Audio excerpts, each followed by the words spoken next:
네, 지금도 굉장히 많은 분들이 문자 메시지 그리고 유튜브 채팅창에 댓글 남겨주고 계십니다. 어떤 문자 들어왔는지 하나하나 확인해 보도록 할게요. 2376번님께서 삼성 SDI를 가지고 계십니다. 실적 시즌이 이제 본격적으로 개막을 했죠. 2차 전지 대표주들은 실적에 대한 부담감이 커지고 있는데요. 삼성 SDI도 오늘 52주 신저가를 기록했습니다. 오늘 저점이 깨졌는데 매도해야 할까요? 라고 이렇게 걱정 섞인 문자 메시지 보내주셨고요. 5178번님께서는 HSP를 가지고 계십니다. 계속 떨어지던데 다른 걸로 갈아탈까요? 라고 이렇게 남겨주셨습니다. 오늘 반도체주들에 대한 상담이 굉장히 또 많이 들어오고 있습니다. 유튜브 채팅창에 마음님께서 심택 걱정되신다고 연락 주셨고요.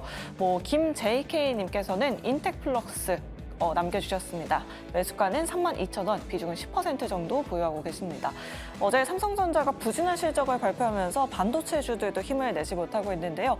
과연 어떻게 대응해야 할지 스피드 상담은 정재훈 대표님 통해서 한번 들어보도록 할게요. 일단은 좀 말씀을 좀 드리면 우선 삼성 SDI예요. 삼성 SDI인데 오늘 신저가를 좀 기록했습니다. 2차 전지 쪽 같은 경우는 지금 실적이 안 좋을 때로 다 안 좋은 건 다 알고 있어요. 알고 있는 그런 상황들인데 시장에 대한 분위기 탓입니다. 지금 구간에서 52만 원이 매수가라면 일단은 지금은 언더슈팅 구간이다라고 좀 생각을 하시고 보유를 좀 해보시는 전략이 좀 더 좋지 않을까 그렇게 좀 말씀을 좀 드려보도록 하겠고요. HPSP 같은 경우는 최근 들어서 반도체 장비 쪽 HBM 관련해서 상당히 좀 많이 큰 폭의 상승을 했지만 하반기 연말 4분기 들어서면서 좀 약한 그런 모습들을 좀 보여주고 있는데 2월 달에 새로운 신규 ETF가 좀 형성이 됩니다. 그러면 아무래도 좀 매기는 좀 들어올 수 있지 않을까라고 좀 보여지고 43,000원짜리 때 좀 매수했으니까 충분히 47,000원대 이상에서 좀 매도를 할 수가 있어 보이니까 이 또한 마찬가지로 좀 보유를 해보자라는 의견 드리도록 하겠고요. 그리고 다른 부분들을 보게 되면 심택이에요.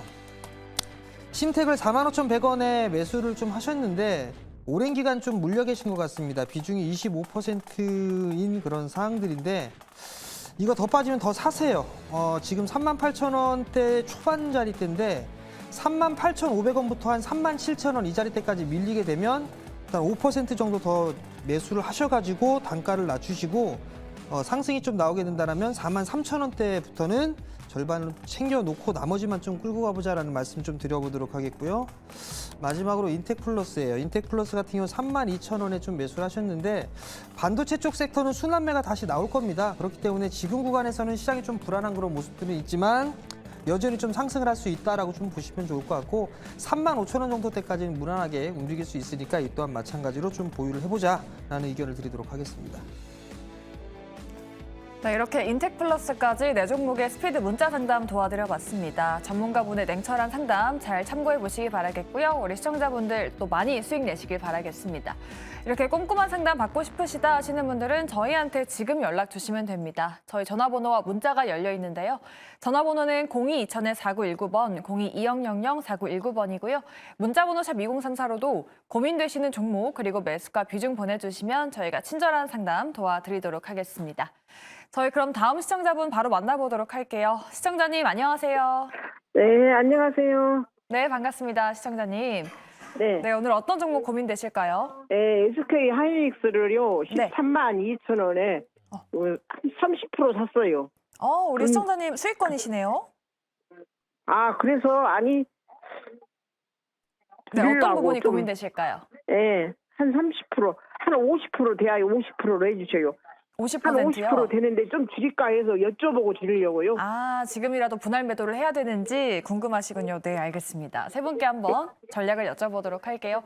SK하이닉스 어떤 전략이 필요할까요? 세 분 팻말 들어주시죠. 역시 SK하이닉스는 올 긍정 나왔습니다. 일단은 소폭의 수익권이시긴 한데 최근에 좀 조정이 나와가지고 고민이 되실 것 같아요. 이성웅 이사님께 한번 여쭤볼게요. 우리 시청자분 비중도 꽤 있으신데 지금이라도 뭔가 분할 매도할 타이밍일까요? 분할 매도보다 매수한 단가가 비슷하게 왔을 때 또는 주가가 하회했을 때는 추가 매수의 대응으로 하는 게 낫다라고 생각이 듭니다. 삼성전자가 실적 발표를 했었고 실적 발표의 세부적인 부분을 살펴보면 D램 낸드에서 출하량 같은 경우가 한 30% 이상 정도 증가를 했어요. 이 부분이 의미하는 바는 뭐냐라고 하면은 우리가 쌓여있던 재고 같은 경우를 단가가 이제는 올랐을 때 내놨다라고 말씀을 드릴 수 있겠고요. 표면적으로 부진한 실적이 나왔죠. 예상치보다는 영업이익 기준 24%의 부진한 실적이 나왔는데 이 부분은 파운드리의 실적까지 함께 감안했을 때 통틀어서 나올 수 있는 실적이라는 말씀을 드립니다.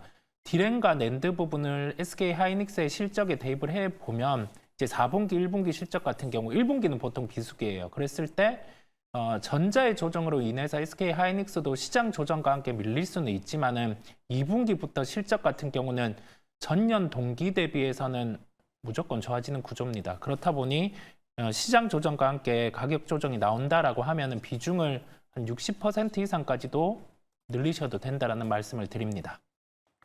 네, SK하이닉스 오히려 조금 조정을 받을 때 담아볼 타이밍이다라고 말씀해 주셨습니다. 뭐 수익권이시긴 하지만 우리 시청자분 더욱더 수익 극대화하시길 바라보도록 하겠습니다. 그럼 저희 다음 시청자분도 바로 만나보도록 할게요. 시청자님 안녕하세요. 네, 안녕하세요. 네, 반갑습니다. 네, 오늘 네, 어떤 반갑습니다. 종목 궁금하실까요? 한국 BNC에 네, 한국 BNC 매수가랑 비중은요? 7,623원에 20%에 7,000원대시면 좀 오래 들고 계셨네요. 한 2년 아, 됐습니다. 2년. 네, 그럼 혹시 지금 손절할 생각도 좀 갖고 계신 걸까요? 손절을 해야 될지 저도 이제 생각 중입니다. 네, 알겠습니다. 좀 고민이 많이 되실 것 같은데 그럼 저희 빠르게 전문가분들의 의견을 들어보도록 할게요. 한국 BNC 지금 오래 들고 계셨는데 어떻게 대응하면 좋을지 세 분 팻말 바로 들어주시죠. 아, 좀 어려우시죠. 일단은 그래도 긍정 두 분 나왔고 중립 한 분 들어주셨습니다.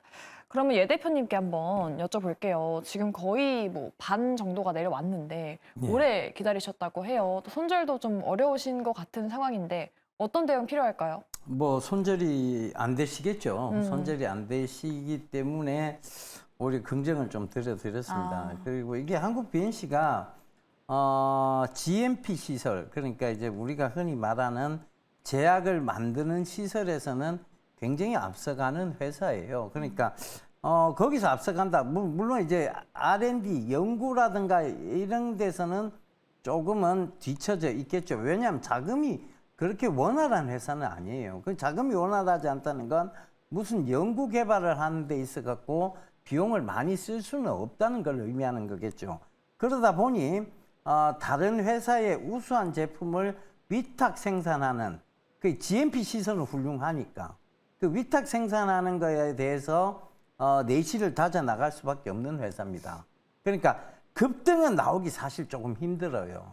그렇지만 이게 이제 한국 BNC가 급등이 나왔던 시기가 코로나 때였죠. 이 코로나 때였는데 그 코로나가 지나고 난 이후의 모습은 지금 너무나 형편없죠. 이유는 뭐 딱 하나 그런 기대감이 크게 작용할 수가 없는 구간이기 때문에 그렇습니다. 그래서 물론 마음은 조금 안 좋습니다. 하지만 조금 지금 이 회사가 내실을 다져가고는 있는 것 같아요. 그러니까 GMP 시설 계속 지금 위탁 생산 받고 있거든요.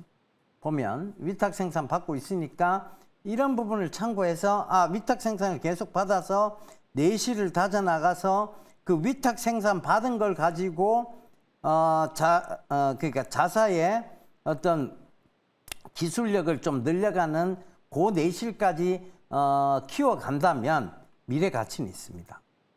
근데 그거는 그 이후에 확인해 봐야 될 문제이고 지금은 어찌됐든 이 구간에서 뭐 중장기적 원치 않는 중장기 투자를 하실 수밖에는 없는 구간이라고 보여져요. 그러니까 뭐 지금까지 기다렸는데 이 구간에서 손절하고 다른 종목을 갈아타십시오라고 말씀드리기도 뭐하고 그리고 이 회사가 지금 어찌됐든 위탁 생산을 계속하면서 내실을 다져 나갑니다. 아직 명확히 확인되지는 않았어요. 근데 지금의 어떤 재무제표상 보면 그런 모습이 눈에 보이거든요. 그렇다는 것은 지금 좀 들고 가봐야 될 때가 아니냐는 생각도 듭니다. 그래서 저도 이런 종목은 사실 상담 드릴 때 되게 고민스러워요. 방금 우리 옆에 정재훈 대표님께서도 이걸 긍정 들으려고 하다가 이게 부정 또 이렇게 막 고민하는 모습이 보이더라고요. 이게 모든 사람의 아마 공통적인 측면 같아요. 그러니까 지금 이 회사가 명확히 좋다고 얘기할 수도 없고 그렇다고 이 회사 지금 이 바닥 구간에서 패대기 치십시오라고 얘기하기도 그런. 마음은 아시겠죠, 충분히. 예. 예, 예. 그러니까 지금 내실은 조금 다지는 모습은 보이긴 보입니다. 조금만 더 확인해 보고 한 3월달 감사 보고서, 정기 감사 보고서 나오고 난 이후에 다시 한번 전화 주세요. 제가 정기 감사 보고서 때 감사 의견, 그러니까 주석을 잘 보고 나서 다시 한번 설명드리도록 하겠습니다. 아시겠죠? 예. 예, 예. 네, 우리 시청자분 좀 오래 기다리셨고 손절도 좀 어려우신 것 같은데 한 3월 달쯤에 저희한테 다시 연락 주시면 또 그때 저희가 친절한 상담 도와드리도록 할게요. 그럼 저희 다음 시청자분도 바로 만나보도록 하죠. 시청자님 안녕하세요. 네, 반갑습니다. 네, 반갑습니다. 시청자님. 오늘 어떤 종목 들고 계실까요? 네, 자화전자 들고 있습니다. 아, 자화전자 매수가랑 비중은요? 네, 26,500원에 50%입니다. 아, 수익 중이시네요. 혹시 네. 최근에 들어가셨을까요? 아니요, 작년 7월 달쯤 됩니다. 아, 좀 되셨군요. 그러면 뭐 네. 고민되시는 부분이 어떤 부분이실까요? 네, 아마 자화전자가 애플사의 카메라 모듈을 납품하고 있는데요. 네네. 그래서 지금 이번에 애플사에서 혼합 현실 헤드셋 비전 프로가 뭐 1월 19일에서 뭐 20일쯤 뭐 출시가 되는데 예. 이 자화전자가 그 애플사에 어떤 영향을 끼치고 있는지 그것이 궁금합니다. 비전 프로 출시에 따라서 좀 주가 영향을 받을 수 있을지 여쭤보도록 할게요. 자화전자 어떻게 바라봐야 될까요? 세 분 팻말 준비되셨으면 바로 들어주시죠. 일단 올긍정 주셨습니다. 일단은 수익권이시기도 하고 지금 시장이 조정받는 와중에도 꾸준히 상승 나오고 있거든요. 정재훈 대표님, 좀 추세가 상승으로 붙여지는 건지 비전 프로 출시일까지도 좀 기다려봐도 괜찮을까요? 일단 뭐 비전 프로 출시가 좀 된다라고 하지만 원체 고가예요. 고가인데 과연 이게 성공을 할 수 있을까, 이 부분들은 좀 생각을 해봐야 될 필요성은 있을 것 같고요. 원체 실적이 좀 안 좋았어요. 근데 내년도부터는 턴어라운드가 좀 될 것으로 좀 기대를 하고 있고, 대체적으로 IT 부품 쪽이나 장비 쪽 섹터가 모두 다 마찬가지입니다. 근데 이제 아이폰 쪽에 있어서의 카메라 모듈을 좀 납품을 하고 있고, 삼성 쪽에서도 일단 납품을 하고 있는 그런 상황들인데, 추세적으로 좀 돌아가는 그런 모습들을 좀 보여주고 있는 그런 상황인데, 월봉 차트를 좀 보시게 되면 박스권에서 좀 진행이 되고 있는 그런 상황들이에요. 상단 자리대가 약 한 35,000원 정도고 하단 자리대가 2만 원 정도에서 이 가격이 좀 정해진 틀 안에서 좀 움직여주고 있는 그런 상황들인데, 비전 프로에 대한 이슈라든가 이런 부분들도 얘기가 좀 나올 수가 있어요. 그러면 함께 움직이는 그런 부분들이 LG 이노텍입니다. LG 이노텍이 같이 움직여주는지를 좀 체크를 해봐야 될 것 같고요. 거기에다가 또 따라갈 수 있는 게 더구전자거든요. 그런 종목군들이 움직이면서 테마성의 흐름들이 좀 나오게 된다라면 자화전자 같은 경우도 추가적인 상승 시도는 좀 나올 수가 있을 것 같은데, 그렇지가 않다라면 아무래도 기술적인 흐름들 상으로서는 34,000원 위에서는 어느 정도는 수익을 좀 챙겨 놓고 봐야 되지 않을까라고 좀 보여지고요. 그 부분들로 인해서 뭐 추가 매수를 생각하시거나 한다라면 그거는 조금 뒤에 한번 해보자라는 의견까지 좀 드리겠습니다. 네. 자화전자까지 종목 상담 도와드려봤습니다. 우리 시청자분 꼭 수익 극대화하시길 바라겠습니다. 저희 다음 코너로는 포트폴리오 상담이 준비되어 있습니다. 어떤 상담이 들어왔을지 권재현 아나운서와 함께 지금 바로 만나보시죠. 네, 매일매일 굉장히 많은 분들이 사연 남겨주고 계십니다. 오늘은 어떤 사연 들어왔는지 상소문 바로 열어보도록 할게요. 네, 상패 위험이 적은 대형주 위주로 매매를 하고 있는 개인 투자자입니다. 라고 이렇게 남겨주셨어요. 자식 물려주려고 삼성전자, SK하이닉스만 모으고 있다가 최근에 현대차, 네이버 매수했다고 하십니다. 앞으로 20년 쭉 가지고 있어야 하나요? 고점일 때마다 팔았다 샀다가 해야 하나요? 라고 이렇게 남겨주셨는데, 과연 포트폴리오에 어떤 종목들 담고 있는지 지금 바로 확인해 보도록 할게요. 우리 시청자님, 그래도 정말 대형주 위주로 매수를 하셨고 매수가가 정말 좋은 것 같습니다. 일단 삼성전자를 52,000원에 매수를 하셨고요. 비중은 40% 보유하고 계십니다. 최근에 조금 부진하긴 하지만 그래도 우리 시청자님 수익 많이 보고 계신데요. 잠시 후에 들어보도록 하겠고요. 또 SK하이닉스는 10만 원에 매수하셨습니다. 비중은 20%, 그리고 현대차, 네이버까지 이렇게 가지고 계시네요. 그럼 하나하나 여쭤보도록 하겠습니다. 일단 삼성전자 한번 들어봐야 될 것 같아요. 비중도 정말 많이 가지고 계시고 일단 매수가를 너무 잘 들어가신 것 같습니다. 이 부분은 이성웅 차장님 통해서 한번 들어보도록 할게요. 삼성전자 뭐 전일에 잠정 실적 발표가 있었잖아요. 네. 뭐 그래도 증권가에서는 굉장히 좋게 보고 있던데 우리 시청자님 아무래도 최근에 좀 많이 흔들려서 걱정이 또 많으실 것 같아요. 그냥 이대로 쭉 가져가 보시면 괜찮을까요? 매수가를 감안했다 보니까 우선은 보유라는 시각을 말씀을 드리고요. 네. 실적 감안을 했을 때는 주가는 한 3% 정도도 더 빠질 수는 있습니다. 그런데 여기에서 1월 31일에 31일 기일에 이제 삼성전자에서 컨퍼런스 콜을 진행을 하는데 올해 연간에 반도체와 관련된 사업의 부분 언급과 함께 주주 가치 증대 제도를 발표할 수 있어요. 이 부분에 대해서 체크를 해보실 필요가 있고 매수가 같은 경우가 여유가 있고 비중 같은 경우도 한 40% 정도면 큰 부담이 없기 때문에 보유에 대한 말씀을 드립니다. 네, 알겠습니다. 매수가나 비중 모두 다 보유의 의견 남겨주셨고요. 앞서서 SK하이닉스는 모두 다 올 긍정 남겨주셨으니까 패스하도록 하겠습니다. 그럼 현대차 한번 짚어보도록 할게요. 이제 실적 시즌이 본격적으로 다가왔는데 주가는 영 힘을 내주지 못하고 있습니다. 현대차의 실적 발표 어떻게 보고 계시는지 정재훈 대표님 통해서 한번 들어보도록 할게요. 우리 시청자님 좀 오히려 추가 매수를 해도 될런지 어떻게 보세요? 일단 자동차 섹터를 좀 보게 되면 상당히 좀 싸요. 저밸류입니다. 근데 우리나라 기업만 그런 게 아니라 대체적으로 다 주가는 저밸류입니다.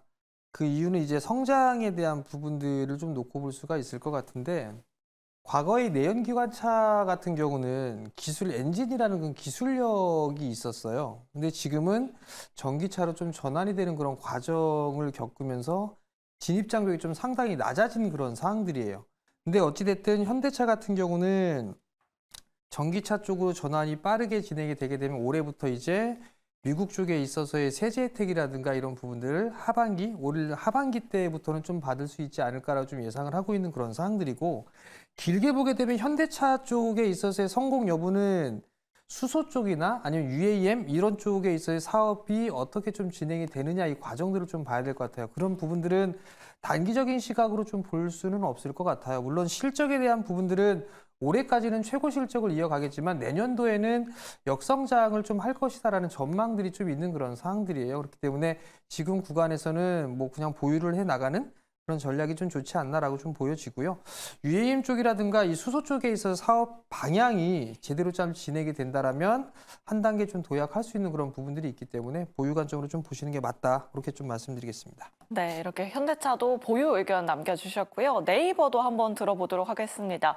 오늘 매수가랑 그렇게 큰 차이는 없는 것 같은데 네이버 최근에 외국인의 수급이 굉장히 좋습니다. 주가 계속해서 V자 반등세 이어갈 수 있을지 예병군 대표님 통해서 한번 들어보도록 할게요. 비중은 한 7% 정도 가지고 계시거든요. 예, 뭐 적극적으로 추가 매수를 좀 해도 괜찮지 않나 이런 말씀을 좀 드릴게요. 그러니까 최근에 이제 네카오라고 해서 네이버 카카오의 상승세가 좀 굉장히 두드러지게 최근에 이제 나타나고 있죠. 근데 이제 이 프로그램을 통해서 제가 계속 얘기 드렸던 것은 카카오보다는 그래도 네이버가 낫다. 지금 시점에서 들어가더라도 그런 얘기를 계속 드렸던 것으로 기억합니다. 근데 네이버의 가장 큰 장점은 그만큼 유저가 많다는 것이고 그 다음에 플랫폼 구조를 점점 만들어 나가고 그 플랫폼 구조를 완성 단계에서 제대로 완성하지 못하고 미끄러져 내려오는 게 카카오라면 플랫폼을 지금 이제 막 완성형 단계로 나아가고 있는 것이 네이버라고 좀 말씀을 딱 끊어놓고 말씀드릴 수 있을 것 같아요. 그리고 전체적으로 보면 GPT 그러니까 이제 우리가 흔히 말하는 인공지능 GPT, AI GPT 쪽에서는 네이버가 훨씬 앞서가지 않겠느냐. 오늘 신문에 그게 있었어요.